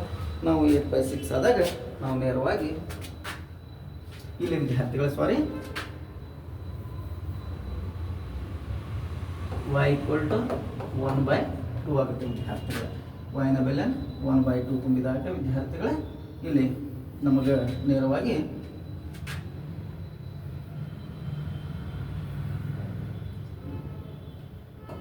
ಫೋರ್ ಇಂಟು 1/2 ಆಗುತ್ತೆ ವಿದ್ಯಾರ್ಥಿಗಳೇ. 4 ಇಂಟು 1/2 ಆದಾಗ 2 ಒಂದೇ 2 ಎಳೆ 6x ಈಕ್ವಲ್ ಟು 2 ಆಗುತ್ತೆ ವಿದ್ಯಾರ್ಥಿಗಳೇ. x ಈಕ್ವಲ್ ಟು 2/6 ಆಗುತ್ತೆ. 2 ಒಂದೇ 2 x ಈಕ್ವಲ್ ಟು 1/3 ಆಗಿರುತ್ತೆ ವಿದ್ಯಾರ್ಥಿಗಳೇ. ಈ ಆಧಾರದ ಮೇಲೆ ನಾವು ಏನಂತಂದರೆ OA OB ಮತ್ತು OCಗಳನ್ನು ಕಂಡುಹಿಡಿಯೋದು. ಮೊದಲು ಏನು ಮಾಡಿದ್ವಿ ಅನ್ನೋದು ಗೊತ್ತಿರಲಿ ವಿದ್ಯಾರ್ಥಿಗಳೇ. 3 ಅಂಕದ ಸುಲಭವಾದಂತಹ ಪ್ರಶ್ನೆ. ಇಲ್ಲಿ 3 ಅಂಕದ ಸುಲಭವಾದಂಥ ಪ್ರಶ್ನೆ ಅಂದರೆ ಒಂದು ವೃತ್ತದ, ಈಗಾಗಲೇ ನಾವು ತೆಗೆದುಕೊಂಡಂತೆ ವೃತ್ತವನ್ನು ತೆಗೆದುಕೊಂಡು ವೃತ್ತದಲ್ಲಿ ಕೇಂದ್ರದ ಮೂಲಕ 3 ಬಿಂದುಗಳನ್ನು ಗುರುತಿಸಿ O ಕೇಂದ್ರವನ್ನು ತೆಗೆದುಕೊಂಡು OA OB OCಗಳನ್ನು ಕಂಡುಹಿಡಿಯುವಂಥದ್ದು. OA OB OCಗಳ ಬೆಲೆಯನ್ನು ಕಂಡುಹಿಡಿದಾಗ ವಿದ್ಯಾರ್ಥಿಗಳೇ OA is equal to ಕಂಡುಹಿಡಿದ್ವಿ x² + y² + 6x + 9 ಆಗುತ್ತೆ.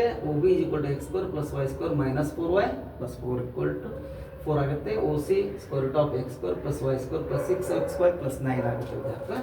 ಇವುಗಳ ಆಧಾರದ ಮೇಲೆ OA OB ಮತ್ತು OCಗಳನ್ನು ಕಂಡುಹಿಡಿದು OA is equal to OB, OB is equal to OC. ಯಾಕಂದರೆ ವೃತ್ತದ ತ್ರಿಜ್ಯಗಳು ಸಮ ಅನ್ನುವಂಥ ಆದೇಶವನ್ನು ನಾವು ಅನ್ವಯ ತೆಗೆದುಕೊಂಡು ಇಲ್ಲಿ x ಮತ್ತು y ಬೆಲೆಯನ್ನು ಕಂಡುಹಿಡಿಯುವಂಥದ್ದು ವಿದ್ಯಾರ್ಥಿಗಳೇ.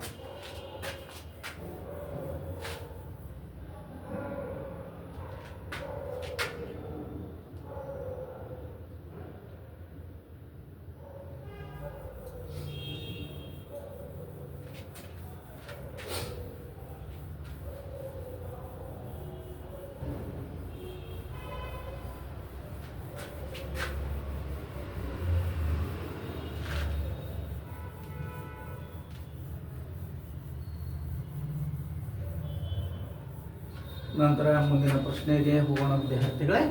ಅತ್ಯಂತ ಸುಲಭವಾದ ಘಟಕ. 2 ಸೂತ್ರಗಳನ್ನು ನಾವು ಸರಿಯಾದ ರೀತಿಯಲ್ಲಿ ನೆನಪಿಟ್ಕೊಂಡ್ರೆ ಈ ಒಂದು ಘಟಕದಲ್ಲಿ ನಾವು ಸುಲಭವಾಗಿ ಅಂಕವನ್ನು ತೆಗೆದುಕೊಳ್ಳುವಂಥದ್ದು. ಹಾಗಾದರೆ ಮಾದರಿಯ ಪ್ರಶ್ನೆ ಪತ್ರಿಕೆ 2 ತೆಗೆದುಕೊಳ್ಳೋಣ ವಿದ್ಯಾರ್ಥಿಗಳೇ. ಹಾಗಾದರೆ ಮಾದರಿಯ ಪ್ರಶ್ನೆ ಪತ್ರಿಕೆ 2 ಏನು ಹೇಳ್ತಾ ಇದೆ ವಿದ್ಯಾರ್ಥಿಗಳೇ? ಮೊದಲನೇದಾಗಿ ಆಂತರಿಕವಾಗಿ ವಿಭಾಗಿಸುವ ಬಿಂದುವನ್ನು ಕಂಡುಹಿಡಿಯಿರಿ ಅಂತ ಹೇಳ್ತಾನೆ. ಅದರ ಸೂತ್ರವನ್ನು ಈಗಾಗಲೇ ನೀವು ಕಂಡುಹಿಡಿತಾ ಇದ್ದರೆ, ಆಂತರಿಕವಾಗಿ ಅನುಪಾತದಲ್ಲಿ ವಿಭಾಗಿಸುವ ಪಿ ಬಿಂದುವಿನ ನಿರ್ದೇಶಾಂಕಗಳನ್ನು ಕಂಡುಹಿಡಿಯುವ ಸೂತ್ರವನ್ನು ಬರೆಯಿರಿ. ಪಿ ಬಿಂದುವಿನ ನಿರ್ದೇಶಾಂಕವನ್ನು ಕಂಡುಹಿಡಿಯುವಂಥ ಸೂತ್ರ x1 + x2 y1 + y2. ಅಂದರೆ ವಿದ್ಯಾರ್ಥಿಗಳೇ ನಾವು ಇಲ್ಲಿ ನೇರವಾಗಿ ಬರಿತಾ ಇದ್ದೀವಿ. ಪಿ ನ ಬೆಲೆ ಆಂತರಿಕವಾಗಿ ನಿರ್ಧರಿಸುವಂತ ಅಂತಂದ್ರೆ ನಮ್ಮ ಮೂಲ ಬಿಂದುವನ್ನು ಕೊಟ್ಟಂತ ವಿದ್ಯಾರ್ಥಿಗಳೇ ನಮಗೆ ಈಗಾಗಲೇ ನೇರವಾಗಿ ಸೂತ್ರ ಗೊತ್ತಿದ್ದಂತೆ P of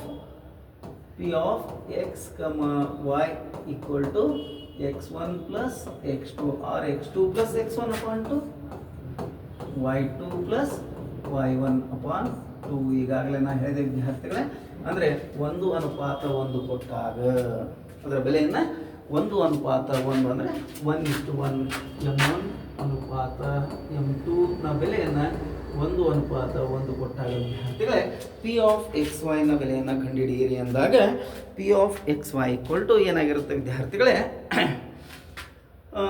x, y x1 + x2 ಈಗಾಗಲೇ ಮೂಲ ಬಿಂದು ನಾವು ಈಗಾಗಲೇ ಅಧ್ಯಯನ ಮಾಡಿದ್ವಿ ವಿದ್ಯಾರ್ಥಿಗಳೇ. ಸೂತ್ರವನ್ನು ನೇರವಾಗಿ ಬರೋದ್ರಿಂದ 1 ಅಂಕ ಸುಲಭವಾಗಿ ತೆಗೆದುಕೊಳ್ಳುವಂಥದ್ದು. ಇನ್ನು 2 ಅಂಕದ ಪ್ರಶ್ನೆಯನ್ನು ತೆಗೆದುಕೊಳ್ಳೋಣ ವಿದ್ಯಾರ್ಥಿಗಳೇ. ವಿದ್ಯಾರ್ಥಿಗಳು ಈಗಾಗಲೇ ಹೇಳಿದಂತೆ ನಾವು 3 ಸೂತ್ರಗಳನ್ನು ಅಂದರೆ ಬರುವಂತಹ ಮೂಲ ಬಿಂದು ಕೆ ಅನುಪಾತ 1 ಅನುಪಾತ 1 ಅಂತ ತೆಗೆದುಕೊಳ್ಳುವಂಥದ್ದು. ಆ ಸೂತ್ರವನ್ನು ನಾವು ನೆನಪಿಟ್ಕೊಂಡ್ಬಿಟ್ರೆ ವಿದ್ಯಾರ್ಥಿಗಳೇ ಇಲ್ಲಿ ಸುಲಭವಾಗಿ 6 ಅಂಕಗಳನ್ನು ಯಾವುದೇ ಸಂದೇಹವಿಲ್ಲದೆ ನಾವು ಸುಲಭವಾಗಿ ತೆಗೆದುಕೊಳ್ಳುವಂಥ ಒಂದು ಘಟಕ ಇದಾಗಿದೆ ವಿದ್ಯಾರ್ಥಿಗಳೇ. ನಂತರದಲ್ಲಿ ನಾವು ನೇರವಾಗಿ ಏನ ಬೆಲೆ ಕೊಟ್ಟಿದ್ದಾನೆ ವಿದ್ಯಾರ್ಥಿಗಳೇ?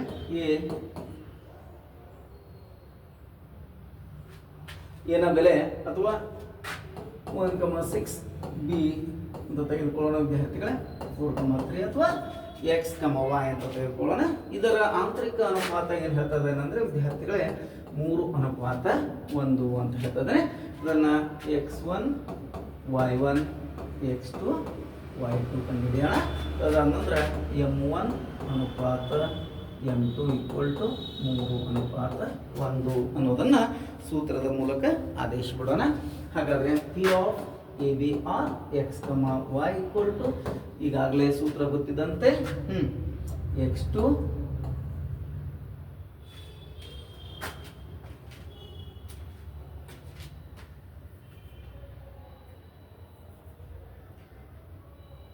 m1 x2 plus m2 x1 upon m1 plus m2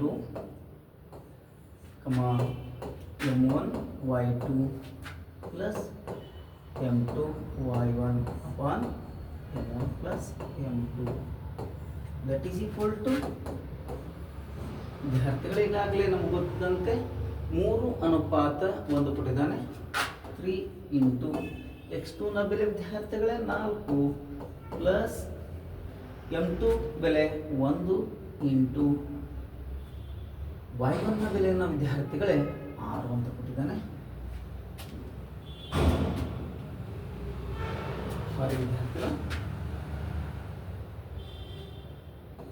into x1 ನ ಬೆಲೆ 1 ಕೊಟ್ಟಿದ್ದಾನೆ ವಿದ್ಯಾರ್ಥಿಗಳು. ಅದೇ ರೀತಿಯಾಗಿ 3 ಪ್ಲಸ್ 1 m1 ಬೆಲೆ 3 ಇಂಟು y2 ನ ಬೆಲೆ ವಿದ್ಯಾರ್ಥಿಗಳು 3 ಪ್ಲಸ್ m2 ನ ಬೆಲೆ 1 ಇಂಟು 6 ಅಪಾನ್ 3 ಪ್ಲಸ್ 1. ನಂತರದಲ್ಲಿ ವಿದ್ಯಾರ್ಥಿಗಳೇ P of x y equal to 3 4 2 plus 3 4 2 plus 1 1 upon 3 plus 1 4 ವಿದ್ಯಾರ್ಥಿಗಳು 3 3 9 ಪ್ಲಸ್ 1 6 6 ಅಪಾನ್ 3 ಪ್ಲಸ್ 1 4 ವಿದ್ಯಾರ್ಥಿಗಳು. ಅಂದರೆ P of x y equal to 13 upon 4 15 upon 4 ಆಗಿದೆ. ಅಂದರೆ ಇಲ್ಲಿ 2 ಬಿಂದುಗಳನ್ನು ಕೊಟ್ಟಾಗ ಏನು ಹೇಳ್ತಾ ಇದ್ದೇನೆ ಅಂತಂದ್ರೆ ವಿದ್ಯಾರ್ಥಿಗಳೇ 1,6 ಮತ್ತು 4,3 ಬಿಂದುಗಳನ್ನು ಸೇರಿಸುವ ರೇಖಾಖಂಡವನ್ನು ಆಂತರಿಕವಾಗಿ 3:1 ವಿಭಾಗಿಸಿದಾಗ ವಿದ್ಯಾರ್ಥಿಗಳೇ ನಮಗೆ m1 ಅನುಪಾತ m2 3:1 ಕೊಟ್ಟಾಗ ವಿದ್ಯಾರ್ಥಿಗಳೇ ಪಿ ಆಫ್ ಎಕ್ಸ್ ವೈ ಸೂತ್ರವನ್ನು ಬಳಸಿ ನಾವು 3 4 12 1 1 1 3 ಪ್ಲಸ್ 1 ಅಂದರೆ m ಮತ್ತು ಎಕ್ಸ್ನ ಬೆಲೆಯನ್ನು ತುಂಬುತ್ತಾ ಹೋದಾಗ ವಿದ್ಯಾರ್ಥಿಗಳೇ ನಿಮಗೆ ನೇರವಾಗಿ ಇಲ್ಲಿ ನಾವು ಏನು ಮಾಡಬಹುದು ಕಂಡುಹಿಡಿಯುವಂಥದ್ದು ವಿದ್ಯಾರ್ಥಿಗಳೇ.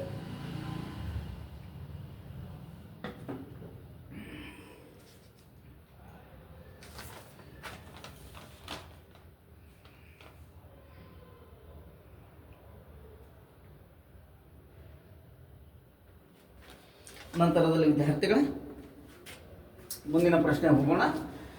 ಎ ಬಿ ಸಿ 3 ಶೃಂಗಗಳ ನಿರ್ದೇಶಾಂಕಗಳು ಕ್ರಮವಾಗಿ ಇ ಮತ್ತು ಎಫ್ ಕ್ರಮವಾಗಿ ಎ ಬಿ ಮತ್ತು ಎ ಸಿ ಮಧ್ಯ ಬಿಂದುಗಳಾದರೆ ಇ ಎಫ್ =1/2 ಬಿ ಸಿ ಎಂಬುದನ್ನು ಸೂತ್ರದ ಸಹಾಯದಿಂದ ಸಾಧಿಸಿ ಅಂತ ಹೇಳ್ತಾರೆ ವಿದ್ಯಾರ್ಥಿಗಳು. ಪ್ರಶ್ನೆಯನ್ನು ನಾವು ಸರಿಯಾಗಿ ಆಲಿಸೋಣ ವಿದ್ಯಾರ್ಥಿಗಳೇ. ಮತ್ತೊಮ್ಮೆ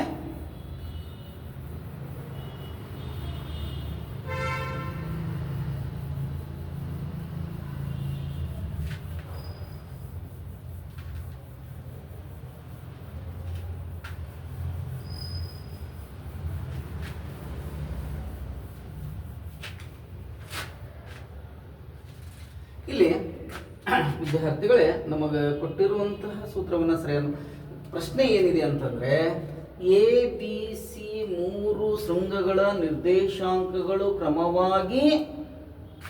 ಕ್ರಮವಾಗಿ ಆಗಿವೆ ಅಂದ್ರೆ ಇಲ್ಲಿ ಅದರ ಬೆಲೆಯನ್ನು ನಾವು ಇಲ್ಲಿ ತೆಗೆದುಕೊಳ್ಳೋಣ ವಿದ್ಯಾರ್ಥಿಗಳೇ. ಎ ಬಿ ಸಿ ನ ಬೆಲೆಯನ್ನು ತೆಗೆದುಕೊಂಡು ತದನಂತರ ನಾವು ಕಂಡುಹಿಡಿಯೋಣ. ಇಲ್ಲಿ ಎ ನ ಬೆಲೆಯನ್ನು ವಿದ್ಯಾರ್ಥಿಗಳೇ A equal to A B C ಅನ್ನು ನಾವು ತೆಗೆದುಕೊಳ್ಳೋಣ ವಿದ್ಯಾರ್ಥಿಗಳೇ.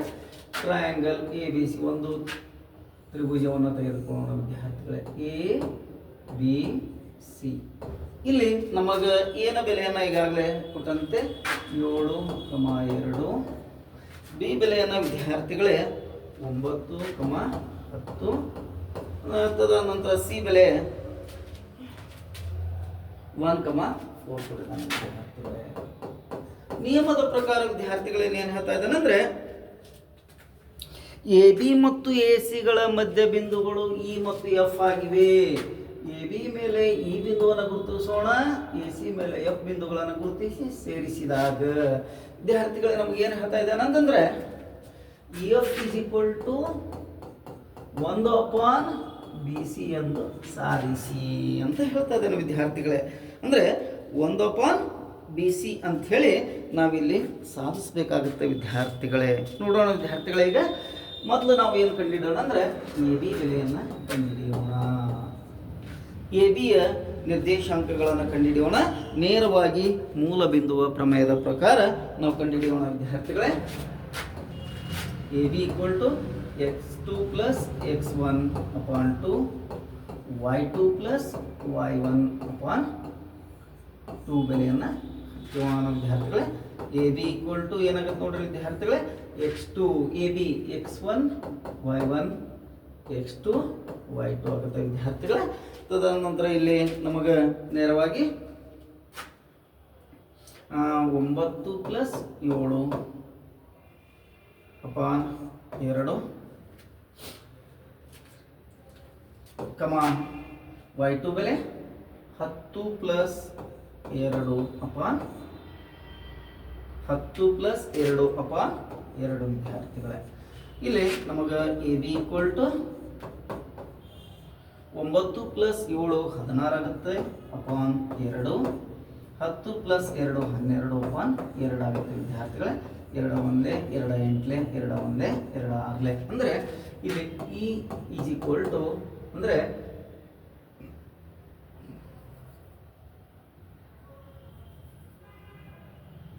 A B is equal to 8,6 that is equal to E ಅಂತ ತೆಗೆದುಕೊಳ್ಳೋಣ ವಿದ್ಯಾರ್ಥಿಗಳು. ಇ ಅಂತ ತೆಗೆದುಕೊಳ್ಳೋಣ. ತದಾದ ನಂತರ ನಾವು ಇಲ್ಲಿ ಎ ಬಿಯನ್ನು ಕಂಡಿಡಿದಂತೆ ನಾವು ಬಿ ಸಿಯನ್ನು ಕೂಡ ಕಂಡುಹಿಡಿಯೋಣ ವಿದ್ಯಾರ್ಥಿಗಳೇ. ನಂತರ ಬಿ ಸಿ ಈಕ್ವಲ್ ಟು ತದನಂತರ x1 y1 x2 y2 ಅಂತ ತೆಗೆದುಕೊಳ್ಳೋಣ ವಿದ್ಯಾರ್ಥಿಗಳೇ. ಬಿ ಸಿ ನ ಬೆಲೆ ಏನಾಗುತ್ತೆ ನೋಡ್ರಿ, x2 plus x1 1 plus 9 by 2 plus 4 plus 10 upon 2 or 10 plus 4 upon 2 ಆಗುತ್ತೆ ವಿದ್ಯಾರ್ಥಿಗಳೇ. ಇದರ ಆಧಾರದ ಮೇಲೆ ನಾವು ಏನು ಮಾಡೋಣ ಅಂತಂದ್ರೆ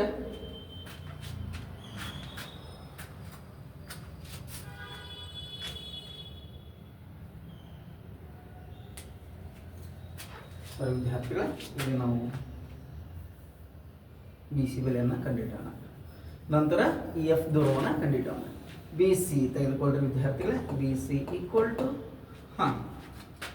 x2 ಪ್ಲಸ್ x1 1 ಪ್ಲಸ್ 9 ವಿದ್ಯಾರ್ಥಿಗಳು 1 ಪ್ಲಸ್ 9 by 2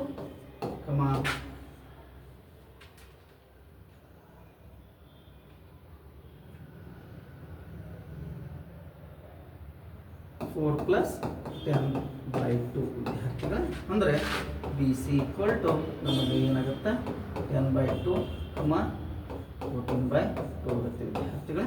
ಅಂದರೆ ಬಿ ಸಿ ಈಕ್ವಲ್ ಟು 5, 7 ಆಗುತ್ತೆ ವಿದ್ಯಾರ್ಥಿ. ಆಗ ನಾವು ನೇರವಾಗಿ ಎ ಸಿಯನ್ನು ಕಂಡುಹಿಡಿದು A B is equal to A C ಕಂಡುಹಿಡಿದ್ಬಿಡೋಣ ವಿದ್ಯಾರ್ಥಿ. ಬಿ ಸಿ ಒಂದು ಕಂಡುಹಿಡೋಣ. ಬಿ ಸಿ ನಮಗೆ ಇಲ್ಲಿ ಅವಶ್ಯ ಇರೋಲ್ಲ, ಆದರೂ ನಮಗೆ ಬೆಲೆ ಯಾವ ಥರ ತೆಗೆದುಕೊಳ್ಳೋದು ಅನ್ನೋದನ್ನು ಈಗಾಗಲೇ ನಾನು ಹೇಳಿದೆ ವಿದ್ಯಾರ್ಥಿಗಳೇ. ಅದೇ ರೀತಿಯಾಗಿ ಇನ್ನೊಂದು ಕಂಡುಹಿಡಿಯೋಣ. ಯಾಕಂದರೆ ಎ ಬಿ ಮತ್ತು ಎ ಸಿಗಳ ಮಧ್ಯ ಬಿಂದುಗಳಾಗಿವೆ ವಿದ್ಯಾರ್ಥಿಗಳ. ಪ್ರಶ್ನೆಯನ್ನು ಸರಿಯಾಗಿ ಆಲಿಸಿ. ಎ ಬಿ ಮತ್ತು ಎ ಸಿಯ ಮಧ್ಯ ಬಿಂದುಗಳಾಗಿ ಅಂದರೆ ಎ ಬಿ ಮತ್ತು ಎ ಸಿ ಬೆಲೆಯನ್ನು ಕಂಡುಹಿಡಿಯೋಣ. ತದನಂತರ A C equal to A B ಯಾವ ರೀತಿ ಅನ್ನೋದು ಗೊತ್ತಾಯಿತು. A C x1 x2 x1 x2 x1 y1 x2 y2 ತೆಗೆದುಕೊಳ್ಳೋಣ ವಿದ್ಯಾರ್ಥಿಗಳು. ಅಂದರೆ ಇಲ್ಲಿ ನಮಗೆ 1 + 4/2 ಅದೇ ರೀತಿಯಾಗಿ 4 + 2/2 ಅಂದರೆ ಎ ಸಿಯನ್ನು ತೆಗೆದುಕೊಳ್ಳೋಣ ವಿದ್ಯಾರ್ಥಿಗಳು. ಎ ಸಿ ಈಕ್ವಲ್ ಟು 6 1 + 7 ಆಗುತ್ತೆ ವಿದ್ಯಾರ್ಥಿಗಳಿಗೆ.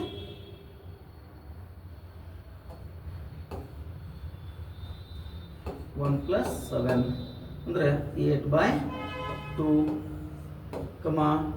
6/2 ವಿದ್ಯಾರ್ಥಿಗಳು. ಅಂದರೆ ಎ ಸಿ ಈಕ್ವಲ್ ಟು 2 1 2 4 2 1 2 3 ಅಂದರೆ 4,3 ಆಗುತ್ತೆ ವಿದ್ಯಾರ್ಥಿಗಳೇ.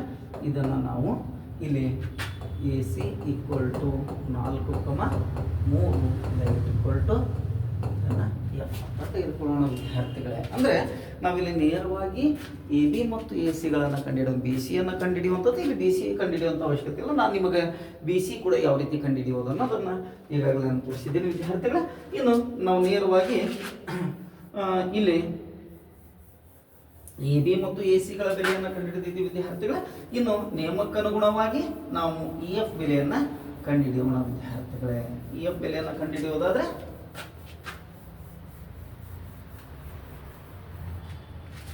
ಇ ಎಫ್ನ ಬೆಲೆಯನ್ನು ಕಂಡುಹಿಡಿಯೋಣ. ಹಾಗಾದರೆ ವಿದ್ಯಾರ್ಥಿಗಳೇ ಮೊದಲು ಬಿ ಸಿಯನ್ನು ಕಂಡುಹಿಡಿಯೋಣ, ನಂತರ ಇ ಎಫ್ ಅನ್ನು ಕಂಡುಹಿಡಿಯೋಣ ವಿದ್ಯಾರ್ಥಿಗಳ.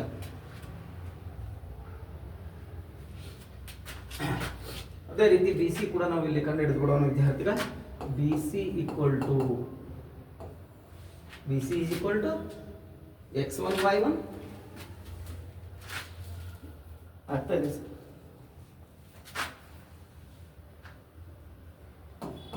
x1 y1 x2 y2. B C is equal to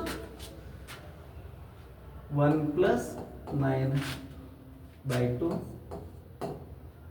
ನಂತರ ನಾವೀಗ ಹಾಗೆ ಕಂಡುಹಿಡಿದಂಥ ವಿದ್ಯಾರ್ಥಿಗಳ 4 + 10/4 ಆಗುತ್ತೆ. ಅಂದರೆ ನೇರವಾಗಿ ನಾವು 5,14 ಅಂತ ಬರ್ಕೊಂಡಿದ್ದೀವಿ ವಿದ್ಯಾರ್ಥಿಗಳು. ಏನು ಯಾವುದಕ್ಕೂ ಬಿ ಸಿಯನ್ನು ಕೂಡ ಕಂಡುಹಿಡಿಯೋಣ. ತದಾದ ನಂತರ E F is equal to E ಎಫ್ನ ಸೂತ್ರವನ್ನು ದೂರದ ಸೂತ್ರವನ್ನು ಬಳಸಿ ಕಂಡುಹಿಡಿಯೋಣ. ಇ ಎಫ್ ಇದನ್ನು ಈನ ಬೆಲೆ x1 y1 ನ ಬೆಲೆ x2 y2 ಅಂತ ತೆಗೆದುಕೊಳ್ಳೋಣ ವಿದ್ಯಾರ್ಥಿಗಳೇ. ಇಲ್ಲಿ x2 - x1 whole square plus y2 - y1 whole square ನೋಡೋಣ ವಿದ್ಯಾರ್ಥಿಗಳೇ. ಇಲ್ಲಿ E F equal to square root of x2 ನ ಬೆಲೆ ವಿದ್ಯಾರ್ಥಿಗಳೇ 4 - 8 whole square plus 3 - 6 whole square ವಿದ್ಯಾರ್ಥಿಗಳು. ಅಂದರೆ ಇಲ್ಲಿ 4ರಲ್ಲಿ 8 ಕಳೆದಾಗ -4 ಪ್ಲಸ್ 3ರಲ್ಲಿ 6 ಕಳೆದಾಗ -3 ಅಂದರೆ 16 + 9 ಆಗುತ್ತೆ ವಿದ್ಯಾರ್ಥಿಗಳೇ. ಸ್ಕ್ವೇರ್ ರೂಟ್ ಆಫ್ 25 ಅಂತಂದರೆ ಇದರ ಬೆಲೆ +5. ಇ ಎಫ್ ಈಕ್ವಲ್ ಟು ಏನಾಗಿರುತ್ತೆ ವಿದ್ಯಾರ್ಥಿಗಳೇ? ಇ ಎಫ್ ಈಕ್ವಲ್ ಟು 5 ಆಗಿರುತ್ತೆ. ನಂತರ ನಾವು ಬಿ ಸಿಯ ದೂರವನ್ನು ಕೂಡ ಕಂಡುಹಿಡಿಯೋಣ ವಿದ್ಯಾರ್ಥಿಗಳೇ. ಬಿ ಸಿ ಈಕ್ವಲ್ ಟು ಮತ್ತೆ ದೂರದ ಸೂತ್ರವನ್ನು ಅಪ್ಲೈ ಮಾಡಿದರೆ B x1 y1 x2 y2 means x2 - x1 means 1 - 9 whole square plus 4 - 10 whole square that equal to BC. B ಎನ್ನ ಬೆಲೆಯನ್ನು x1 y1, C ನ ಬೆಲೆಯನ್ನು x2 y2 ತೆಗೆದುಕೊಳ್ಳೋಣ ವಿದ್ಯಾರ್ಥಿಗಳೇ. ಇಲ್ಲಿ ನಮಗೆ ನೇರವಾಗಿ 1ರಲ್ಲಿ 9 ಕಳೆದಾಗ -8 whole square ಪ್ಲಸ್ 10ರಲ್ಲಿ 4 ಕಳೆದಾಗ 6 whole square ವಿದ್ಯಾರ್ಥಿಗಳು -6 whole square 8 × 8 = 64 ಪ್ಲಸ್ ಆರ್ ಆರ್ಲೆ 36 ಸ್ಕ್ವೇರ್ ರೂಟ್ ಆಫ್ 100 ಆಗುತ್ತೆ. ಅಂದರೆ ವಿದ್ಯಾರ್ಥಿಗಳೇ 10. ಹಾಗಾದರೆ ನಮಗೆ ಇಲ್ಲಿ ಹೇಳಿದಂತೆ ನಮಗೆ ನಿಯಮ ಏನು ಹೇಳುತ್ತೆ, B C is equal to R. ನಮಗೆ ಏನು ಕೇಳ್ತಾ ಇದ್ದಾನೆ ವಿದ್ಯಾರ್ಥಿಗಳೇ, E F is equal to 1/2 B C. ಹಾಗಾದರೆ ನಿಯಮದ ಪ್ರಕಾರ E F is equal to 1/2 B C ಆಗಿರುತ್ತೆ. ಕಾರಣ ಇ ಎಫ್ನ ಬೆಲೆ 5 ಆಗಿದೆ ವಿದ್ಯಾರ್ಥಿಗಳೇ. ಇಲ್ಲಿ 1/2 ಬೆಲೆ ಏನಾಗಿರುತ್ತೆ ವಿದ್ಯಾರ್ಥಿಗಳೇ, ಬಿ ಸಿನ ಬೆಲೆ 10 ಅಂತ ಹಾಕ್ಕೊಂಡಾಗ ನಮಗೇನಾಗುತ್ತೆ, ಈಕ್ವಲ್ ಆಗಿ ಬರುತ್ತೆ. ಅಂದರೆ E F is equal to 1/BC. 5 is equal to 2 1 2 5 ಅಂದರೆ 5 ಈಸ್ ಈಕ್ವಲ್ ಟು 5 ಆಗಿ ಬರುತ್ತೆ. ಅಂದರೆ ಮೊದಲೇನು ಕಂಡುಹಿಡಿಯೋಣ ಅಂತ ವಿದ್ಯಾರ್ಥಿಗಳೇ, ಎ ಬಿಯನ್ನು ತೆಗೆದುಕೊಂಡು ಎ ಬಿನ ಮೂಲ ವಿದ್ಯುನ ಪ್ರಮೇಯದ ಪ್ರಕಾರ ನಾವು ಏನು ಮಾಡ್ತಾ ಇದ್ದೀವಿ, 8,6 ಇ ಅಂತ ತೆಗೆದುಕೊಳ್ತೀವಿ. ಎ ಸಿಯನ್ನು 4,3 ಅಂತ ತೆಗೆದುಕೊಂಡು ಇ ಮತ್ತು ಎಫ್ಗಳ ನಡುವಿನ ದೂರವನ್ನು ಕಂಡುಹಿಡಿಯೋಣ ವಿದ್ಯಾರ್ಥಿಗಳೇ. ಇ ಮತ್ತು ಎಫ್ನ ನಡುವಿನ ದೂರ 5 ಉಂಟಾದರೆ ಮಾನವ ಬಂದರೆ ಬಿ ಸಿ ಅದು ಏನಾಗಿರುತ್ತೆ, 10 ಬರುತ್ತೆ. ನಿಯಮದ ಪ್ರಕಾರ E F is equal to 1/2 B C. E ಎಫ್ನ ಬೆಲೆ 5, 1/2 ಇಂಟು 10 ಅಂತ ತೆಗೆದುಕೊಂಡಾಗ 5 ಈಸ್ ಈಕ್ವಲ್ ಟು 5. ಅಂದರೆ ಒಟ್ಟ ಹೇಳಿಕೆಯು ಸರಿಯಾಗಿದೆ ವಿದ್ಯಾರ್ಥಿಗಳು. ಅದೇ ರೀತಿಯಾಗಿ ಇನ್ನು ನಾವು ಮುಂದಿನ ತರಗತಿಯಲ್ಲಿ ಇನ್ನು ಉಳಿದಂತಹ 2 ಮಾದರಿಯ ಪ್ರಶ್ನೆ ಪತ್ರಿಕೆಗಳನ್ನು ತೆಗೆದುಕೊಂಡು ವಿದ್ಯಾರ್ಥಿಗಳೇ ಅವುಗಳಿಗೆ ನಾವು ಸುಲಭವಾಗಿ ಯಾವ ರೀತಿಯಾಗಿ ಸೂತ್ರವನ್ನು ಬಳಸುವುದರ ಮೂಲಕ ಅಂಕವನ್ನು ತೆಗೆದುಕೊಳ್ಳಬಹುದು ಅನ್ನೋದರೊಂದಿಗೆ ಇನ್ನು ಮುಂದಿನ ಅತ್ಯಂತ ಪ್ರಮುಖವಾದ ಘಟಕ ತ್ರಿಕೋನಮಿತಿ ನಾಳೆಯ ತರಗತಿಯಲ್ಲಿ ನಿರ್ದೇಶಾಂಕ ರೇಖಾಗಣಿತವನ್ನು ಮುಕ್ತಾಯ ಮಾಡಿ ತ್ರಿಕೋನಮಿತಿ ಪ್ರಸ್ತಾವನೆ ಮತ್ತು ಅನ್ವಯದ ಮೇಲೆ ಬರುವಂತಹ ಕೆಲವು ಲೆಕ್ಕಗಳನ್ನು ತೆಗೆದುಕೊಳ್ಳೋಣ ವಿದ್ಯಾರ್ಥಿಗಳೇ. ಅಲ್ಲಿವರೆಗೂ ಈ ಒಂದು ಉತ್ತಮವಾದಂಥ ಅಧ್ಯಯನದೊಂದಿಗೆ sir C V Raman PU college ವತಿಯಿಂದ ನಡೆಸಿಕೊಡುವಂಥ ಉಚಿತ ಆನ್ಲೈನ್ ತರಗತಿಯಲ್ಲಿ ತಾವು ಪಾಲ್ಗೊಂಡು ಯಶಸ್ವಿಯಾಗಿ ಫಲಿತಾಂಶವನ್ನು ಹೊಂದಿ ಈ ಒಂದು ತರಗತಿಗಳಿಗೆ ಲೈಕ್ ಮತ್ತು ಸಬ್ಸ್ಕ್ರೈಬ್ ಮಾಡುವುದರ ಮೂಲಕ ಪ್ರೋತ್ಸಾಹಿಸಬೇಕೆಂದು ಮತ್ತೊಮ್ಮೆ ವಿನಂತಿಸಿಕೊಂಡು ನಮ್ಮ ತರಗತಿಯನ್ನು ಇಲ್ಲಿಗೆ ಮುಕ್ತಾಯ ಮಾಡ್ತಾ ಇದ್ದೀವಿ. ಧನ್ಯವಾದಗಳು.